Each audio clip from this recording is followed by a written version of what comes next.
नमस्कार दोस्तों, कैसे हो आप सब लोग। आज इस वीडियो में हम चर्चा करेंगे डायबिटीज़ के बारे में, ब्लड शुगर के बारे में। और आयुर्वेद में इसे मधुमेह कहा गया है। यह प्रमेह के रोगों में जो 20 होते हैं उसमें से एक मधुमेह होता है। मूत्र संबंधित रोग होता है। इसमें जो मूत्र होता है उसमें चीनी आने लगती है। तो यह सब मधुमेह के ही जो लक्षण होते हैं उसके अंदर यह गिना जाता है। तो यह होता कैसे है। तो सबसे पहले जो हम कार्बोहाइड्रेट्स या चीनी वगैरह जो हम खाते हैं, स्टार्च आदि जो खाते हैं, तो वह जब पच जाता है, जब उसका लास्ट का जो अंश बचता है वह लीवर के पास जाता है। ठीक है। तो लीवर क्या करता है, हमारे जो लीवर के अंदर ही हमारा खून बनता है। तो जो लीवर के अंदर जो खून बनता है उसके अंदर ही वह चीनी लीवर बनाता है, जो कि घुलनशील ही होती है, वह भी पच जाती है। तो वह उसके बाद आगे किडनी के पास भेज देता है। तो कई बार क्या होता है, लीवर जब खराब हो जाता है या लीवर का फंक्शन ठीक से नहीं होता तो वह कई बार अधिक मात्रा में चीनी बनानी शुरू कर देता है कार्बोहाइड्रेट से, तो जिसको हम ग्लाइकोजन बोलते हैं। और आगे चलकर जब वह किडनी के पास जाता है तो किडनी क्या करता है, उसमें से अधिक चीनी को छानकर अलग कर देता है और जिसे ग्लूकोज कहते हैं। और जब आप इसका टेस्ट करवाते हैं तो ग्लाइकोसूरिया नामक जो चीज आती है वह यही है। फिर उसके बाद जो हमारे शरीर के अंदर एक पैनक्रियाज होता है। ठीक है। तो वो एक इंसुलिन नाम की चीज छोड़ता है जो कि इसी स्टार्च और चीनी को पचाने का काम करता है।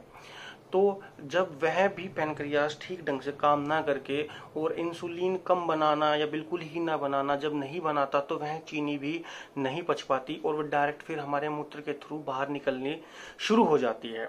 तो यह सारी प्रक्रिया, वात पित्त और कफ 3 दोष होते हैं हमारे शरीर में, वह अपने अपने दोषों को उजागर करके और हमारे शरीर में फिर आगे जो बताऊंगा वह लक्षण उत्पन्न कर देती हैं। तो अब हम पहले कारणों की बात कर लेते हैं कि यह क्या हम एक्टिविटी करते हैं, क्या ऐसे कारण हैं, क्या हम ऐसा खाते पीते हैं जिसके कारण यह दिक्कत होती है। तो सबसे पहले तो नॉन वेज की अगर बात करें तो जितने भी ग्राम्य जीव जो होते हैं, ग्राम्य जीव यानी कि जो हम पालते हैं, जैसे बकरी और गाय, मुर्गा और कुत्ता आदि, इनका जो मांस भक्षण करते हैं उनको यह बीमारी हो जाती है। या फिर जो जलीय जीव हैं यानी कि मछली आदि, उनके सेवन से भी यह दिक्कत हो जाती है। इसके अलावा जो चीज कफ को ज्यादा बढ़ाती है वह चीज क्या है, बिल्कुल ही परिश्रम न करना, सारे दिन सुखपूर्वक बैठे रहना, चाहे आप ऑफिस में हो या फिर दुकान पे हो या फिर वैसे ही घर में ही सारा दिन पड़े रहना, बिल्कुल कोई भी एक्टिविटी मतलब नहीं करना, ना कोई एक्सरसाइज करना, ना कोई योग प्राणायाम करना, बिल्कुल बस आराम से सारा दिन बैठे रहना, टीवी देखना। तो इस तरीके की एक्टिविटी हमारे शरीर में कफ को बढ़ा देती है। और इसके अलावा अधिक मीठा खाना, जो आजकल की केमिकल वाली जो चीनी बनी हुई है उनके उसके अधिक सेवन से, या फिर जो मिठाइयाँ आती हैं और उसके अंदर भी बहुत सारा केमिकल ही होता है, उसके अधिक सेवन से, या फिर बहुत ही ज़्यादा दूध के सेवन से भी यह हो जाता है। दूध भी कफवर्धक चीज़ होती है।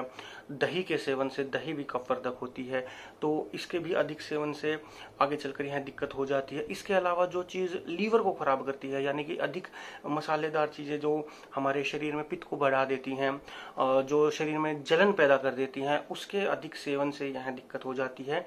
शराब के अत्यधिक सेवन से लीवर जल्दी खराब होता है, जिसके आगे चलकर यह बीमारी हमारी हो जाती है। तो मुख्यतः इसके यही कारण होते हैं और आगे चलकर प्रमेह के रोग हो जाते हैं। जब प्रमेह के रोग 20 प्रकार के होते हैं, अलग अलग उसमें मूत्र में अलग अलग चीजें मिलकर के आती हैं, और जब वह आगे चलकर कष्टदायक हो जाती है तो वह मधुमेह का रूप ले लेती हैं, और जिसमें कि चीनी आना एक साधारण सा इसका लक्षण होता है। और अब हम लक्षणों की बात करने ही लग गए हैं तो इसके मैं कुछ और अन्य लक्षण भी बता देता हूँ। तो इसके मुख्यतः जो लक्षण देखे गए हैं, एक तो सिर में दर्द बना रहना, आलस्य का बना रहना। अगर वो औरत हैं, अगर उनका यह दिक्कत है तो उनकी मासिक धर्म में गड़बड़ी आनी शुरू हो जाएगी। यदि अगर वो पुरुष हैं तो उनकी यौन शक्ति में कमी आनी शुरू हो जाएगी। इसके अलावा और क्या लक्षण हो सकते हैं, कई बार इसके द्वारा किडनी में सूजन आ जाती है, जिसके कारण हमारे कानों को दिक्कत हो जाती है, कानों से सुनना कम हो जाता है।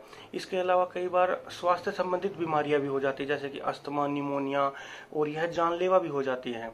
और इसके अलावा कई बार मोतियाबिंद भी देखा गया है। शरीर में कमजोरी आना, बार बार मूत्र का आना, इस तरीके की चीजें होती हैं। और लीवर जब खराब हो जाता है तो लीवर सिरोसिस नाम की एक बीमारी होती है। आगे चलकर वो लीवर कैंसर में भी बदल जाती है। तो यह भी चीज इसमें होने की संभावना रहती है। और मधुमेह में इसके साथ जब कोई भी रोग होता है या कोई भी घाव अगर हो जाता है शरीर में, तो वो जल्दी से भरता नहीं है। आपने अगर आसपास देखा होगा, किसी को हो रखा होगा, तो किसी को कोई घाव हो जाए तो वो इजीली भरता नहीं है।